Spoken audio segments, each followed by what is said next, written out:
Lau, 17 Desember 2022. Di sini gue akan menceritakan pengalaman gue waktu pendakian di Gunung Lawu. Mulai dari awal perjalanan sampai ada sedikit cerita mistis ya. Penasaran kan? Simak videonya sampai akhir ya. Jadi waktu itu saya melakukan pendakian bersama salah satu saudara saya. Dia masih berstatus pelajar kelas 10 di salah satu SMK negeri di Karanganyar.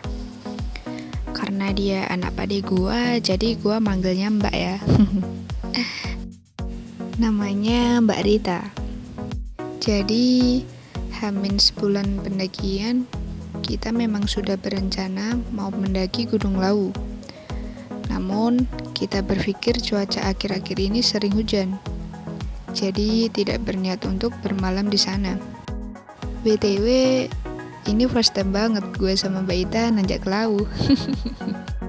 Kami memutuskan naik via Camorosewu, yang terletak di perbatasan Jawa Tengah dan Jawa Timur. Sampai di base camp sekitar jam 6:10. Karena baru pertama kali, gue kira boleh nanjak pagi-pagi banget. Ternyata nggak bisa. Gue nanya sama petugas loketnya, kata dia loket dibuka jam 7 mbak. Ya udah kan, kita nurut aja tuh peraturan. Sambil nunggu loket buka, gue baca-baca pantangan atau larangan yang sudah tertera di plakat dekat pintu masuk itu. Nah di situ gue sambil foto-foto tuh yang ada di sekitar base camp, terus di sekitar pintu masuk. Ya kan karena baru pertama kali juga kan, mungkin ya agak alay gitu sih. Sambil ambil foto buat kenangan. Setelah menunggu beberapa saat, akhirnya kita ngisi tuh simaksi segala macam.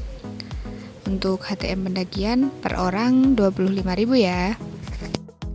Nah akhirnya kita mulai tuh pendakian dari base camp jam 7.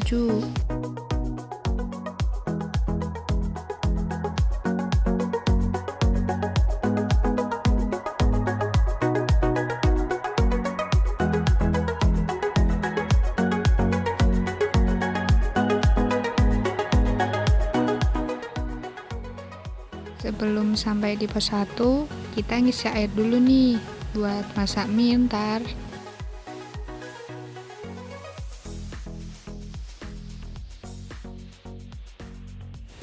Setelah jalan pelan, kita sampai nih di pos 1. Warung yang berada di pos 1 kebetulan tutup. Jadi kita break dulu untuk sekedar minum dan ngelemesin kaki juga.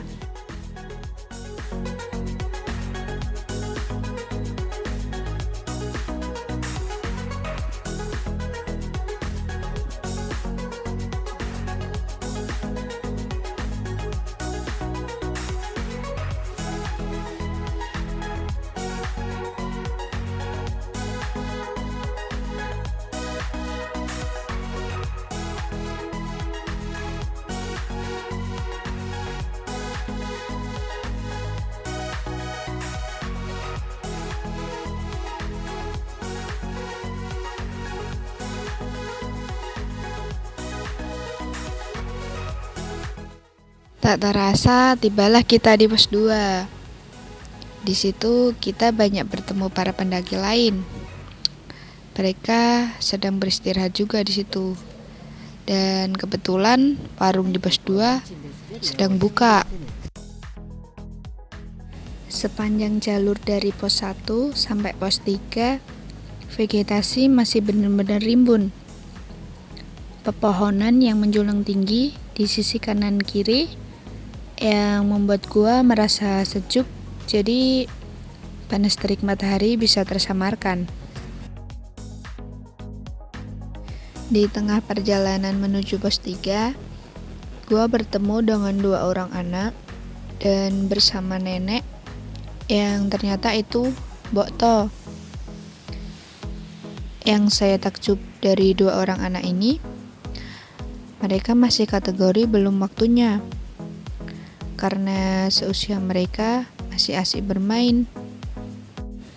Namun mereka terlihat memikul barang dagangan yang begitu berat untuk dijual di warung atas. Langkah kaki yang terasa berat. Sesekali mereka terlihat mengusap keringat yang terus mengalir di dahi. Medan yang cukup terjal, udara dingin menusuk tulang. Seperti sudah menjadi makanan sehari-hari bagi Mbok To dan anak-anak tersebut. Gua berharap jika mereka lihat postingan ini, gua berdoa semoga mereka diberi kesehatan, keselamatan, dan meraih kesuksesan. Gua benar-benar salut sama kalian. Sampai di pos 3 pukul 10.46. Karena tadi di pos 2 sudah cukup istirahat, gue memutuskan untuk tetap melanjutkan perjalanan. Di pos 3 ini tidak ada warung, cuman ada semacam shelter untuk para pendaki istirahat.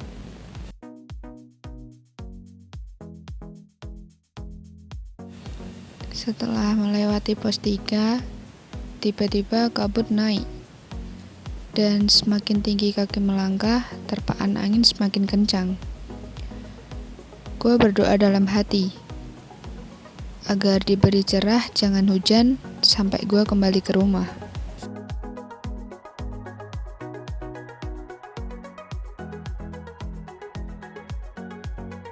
Sampai di pos 4, kabut benar-benar tebal, menutup jarak pandang, dan di pos 4 ini terdapat batu-batu ukuran sedang hingga besar yang digambarkan seperti batu longsoran yang tertata rapi. Di sini perut gue mulai keroncongan.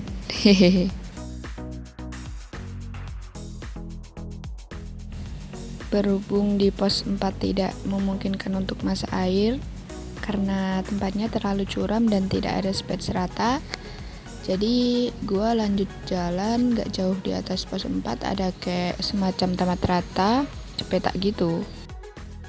Di situ akhirnya gue masak air, makan, nyemil, buat asupan energi juga. Karena ya baru kali ini naik ke Lawu, medan yang cukup menguras tenaga, luar biasa sih.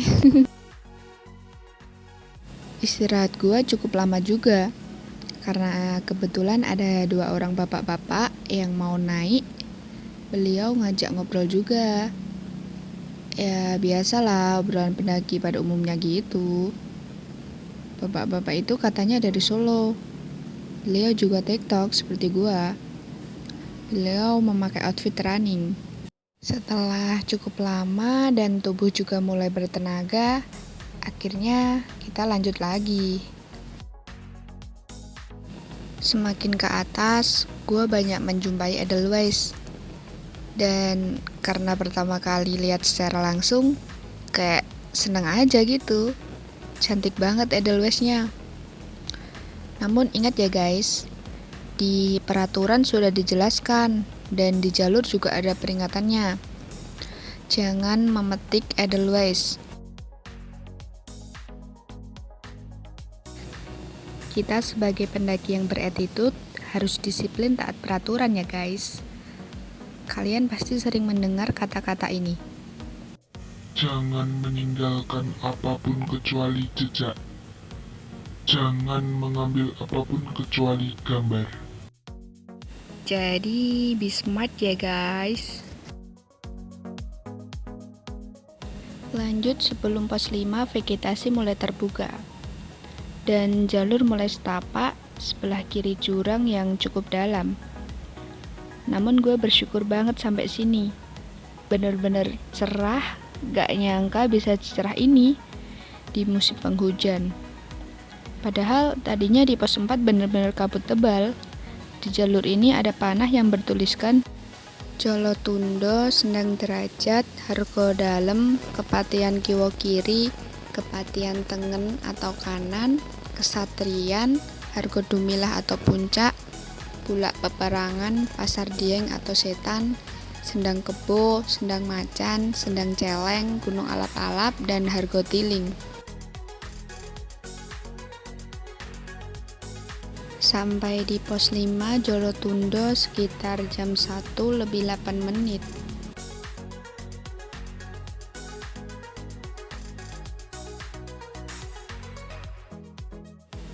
Yang katanya dari pos 5 menuju puncak jaraknya nggak terlalu jauh.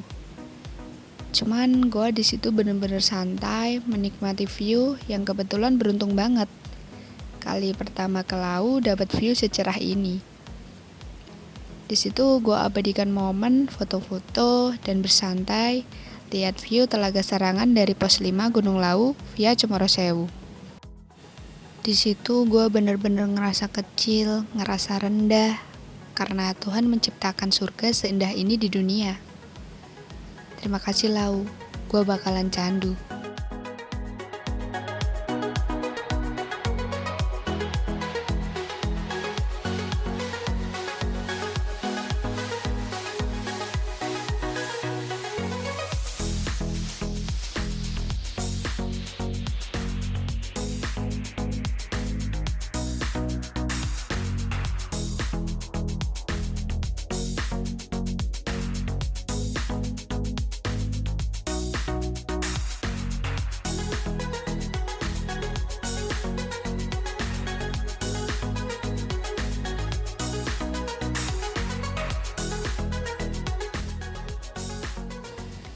Ketika melanjutkan perjalanan, tiba-tiba di depan gua ada burung jalak yang loncat-loncat kecil seakan menunjukkan arah. Si burung jalak ini cukup lama berjalan di depan gua. Konon katanya kalau ada pendaki yang menemui burung jalak, bisa diartikan hati pendaki tersebut suci atau bersih. Dan burung jalak Lau dipercayai sebagai burung penunjuk jalan bagi pendaki yang tersesat. Meskipun demikian, kembali ke diri kita masing-masing ya guys.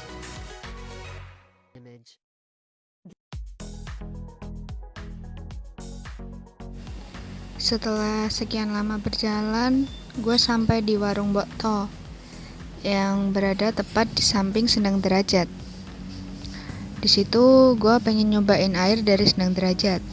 Jadi si Mbak Ita ngisi tuh air untuk buat minum di puncak. Di Sendang Derajat ini ada tulisan larangan untuk tidak jebur, wudhu, cuci muka di dalam Sendang Derajat. Konon katanya Sendang Derajat ini disucikan. Dan jika ingin mengambil air, dimohon melepas alas kaki. Sendang Derajat merupakan mata air yang dahulu digunakan sebagai pemandian Prabu Brawijaya kelima. Air ini dipercayai menyembuhkan berbagai macam penyakit.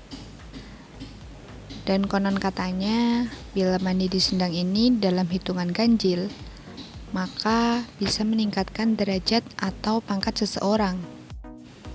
Jadi begitu guys ceritanya.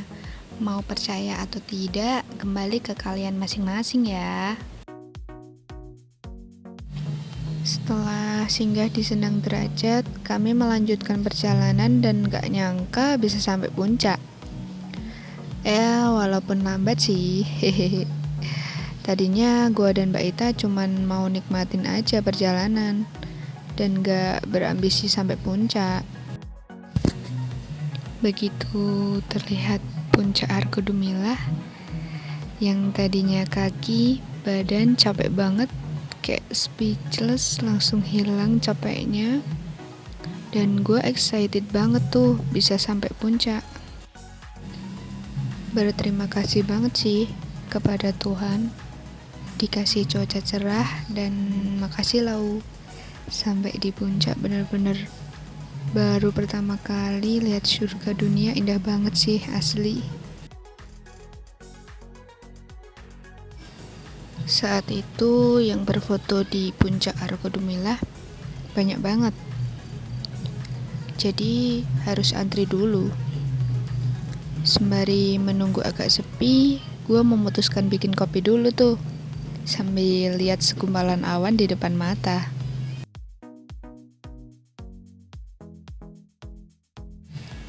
Mumpung sudah di puncak Lawu, sayang dong kalau nggak explore di sekitarnya. Ya, gue nyoba berjalan, di sebelah Tugu ada jalan setapak yang kanan kiri berupa jurang. Di situ ada sebuah genangan yang katanya bernama Telaga Kuning. Telaga Kuning merupakan bekas kawah purba. Bentuknya yang cekung membuatnya mudah tergenang air saat musim penghujan. Kebetulan pas gua ke situ, view Telaga Kuning ada airnya. Awalnya karena memang belum tahu, gua ngira memang ada danaunya. Ya ampun.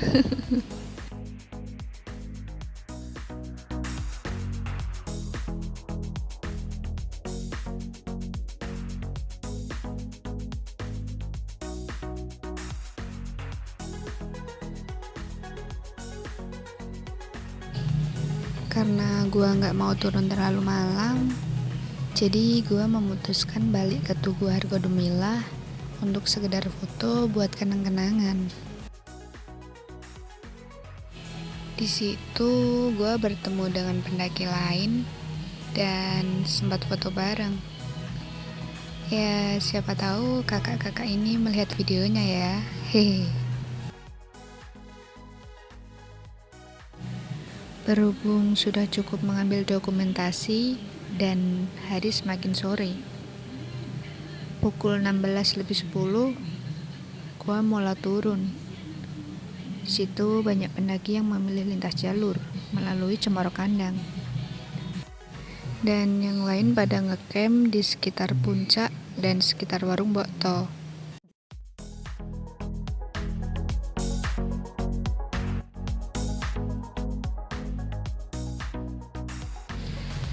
Pada saat turun, gua hanya berdua dan tidak menjumpai pendaki yang hendak turun melalui jalur yang sama, yaitu via Cemoro Sewu. Di situ gua masih ngerasa aman-aman aja sih, nggak ngerasain hal-hal aneh. Ya, karena langit masih cerah juga. Tiba saatnya gua menghentikan langkah, karena pandangan tertuju pada Telaga Sarangan yang terlihat kecil namun jelas. View ini bisa dilihat dari pos 5. Di sini gue berhenti cukup lama untuk mengabadikan momen yang terlihat di depan mata. Sayang untuk dilewatkan.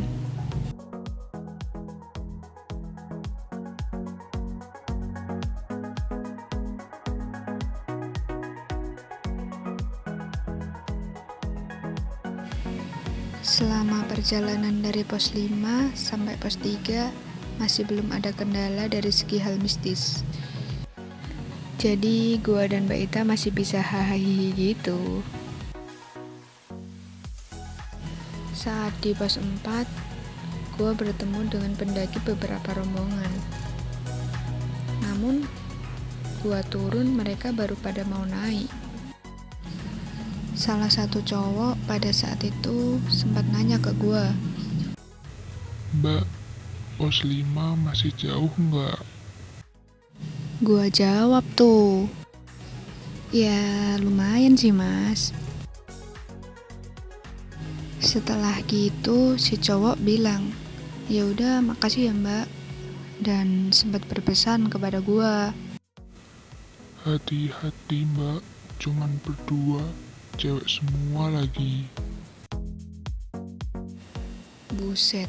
Dari omongan itu gua ngerasa kayak denger terus dan inget terus yang dikatakan cowok itu.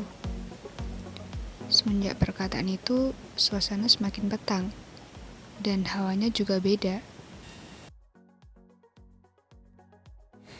Tiba saat di bawah pos 4 hampir sampai di pos 3, gua akhirnya bertemu dua pendaki, cewek cowok yang juga mau turun. Di situ si cowok nanya, dari mana? Gini. Ya intinya bahasa pendaki kalau baru ketemu. Sampai akhirnya gue dan Mbak Ita jalan duluan tuh. Setelah gue mempercepat langkah, nah sampai nih di pos 2. Keganjalan demi keganjalan bermunculan. Dan suasana semakin mencekam. Di situ gue kebelet kencing. Dan udah gak bisa nahan lagi. Mana saat itu posisi menjelang maghrib. Udah gelap banget. Mengingat vegetasi yang begitu lebat. Akhirnya gue kencing di sebelah shelter deket warung. Ada semacam gang. Gue masuk tuh ke situ. Posisi gue gak berani lihat sana sini. Gue hanya menunduk aja. Dan ketika gue mau kelar kencing, pandangan gue tertuju pada batu besar. Di bawahnya ada dupa dan kayak sesajen gitu. Lokasi batu tersebut tidak jauh dari tempat gue kencing. Dan entah kenapa gue gak siram air pas udah kelar. Karena gue ngerasa pengen cepat-cepat pergi dari situ. Setelah kelar, tiba-tiba Mbak Ita juga pengen kencing kan. Gue diem aja tuh, gak berani bilang kalau ada dupa di deket situ. Ya udah, gue bolehin dia kencing karena takutnya gak keburu sampai bawah, mana udah mau gelap juga kan. Selesai kencing, tiba-tiba ada suara orang dari atas, dan tak lama kemudian suara itu semakin dekat. Ternyata dia adalah sepasang pendaki yang sempat bertemu di pertengahan pos 3. Nah, si cowok menyapa tuh. "Mbak," kata dia. Gua jawab, "Ya mas, ketemu lagi, hehe." Tanpa ngobrol lama, gua lanjut nih perjalanan dan pamit sama 2 pendaki itu. "Mari mas, mbak, saya duluan ya." Mereka jawab, "Ya mbak, hati-hati." Dan ternyata mereka masih istirahat dan terlihat beli semangka di warung yang kebetulan masih buka. Setelah dari pos 2, suasana semakin mencekam. Bulu kuduk sesekali merinding. Dan senter mulai gue nyalain tuh. Kalau di logika, jarak dari pos 2 ke pos 1 kan deket ya. Otomatis cepat sampai. Apalagi ini posisi turun. Tapi di situ gue dibikin muter-muter dan lewat jalan yang sama. Kalau gue hitung bisa sampai 4 kali tuh. Saat itu di pikiran gue bertanya-tanya, apa karena gue kencing tadi ya? Terus ada yang gak suka. Sampai kaki gue bener-bener lemes, capek banget tuh.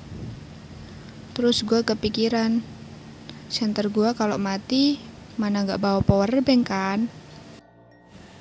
Di situ gue udah ngerasa ada yang gak beres. Yang tadinya gue dan Mbak Ita diem-dieman sepanjang jalur, mungkin karena capek juga dan gak berani ngobrol. Tiba-tiba gue menghentikan langkah dan bilang ke Mbak Ita, "Mbak, ayo mandek sik wae, ngenteni mas-mase mau.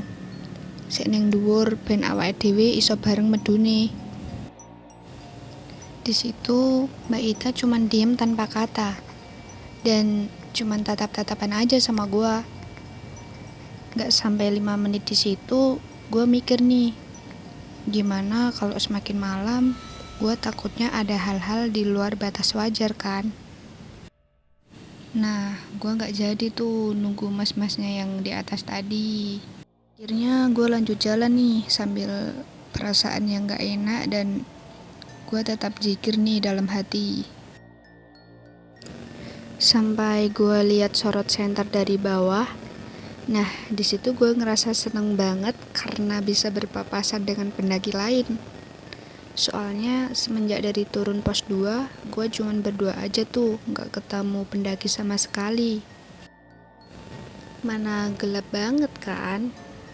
Setelah gue berjalan semakin dekat, gue kaget banget kan di situ. Sorot senter tadi berasal dari 2 orang bapak-bapak sekitar umur 60 tahun dan ibu-ibu sekitar umur 45 tahun. Di situ saya gambarkan mereka memakai daypack dan plastik putih tanpa bawa barang lain selayaknya orang yang mau mendaki. Sampai sekarang gue masih ingat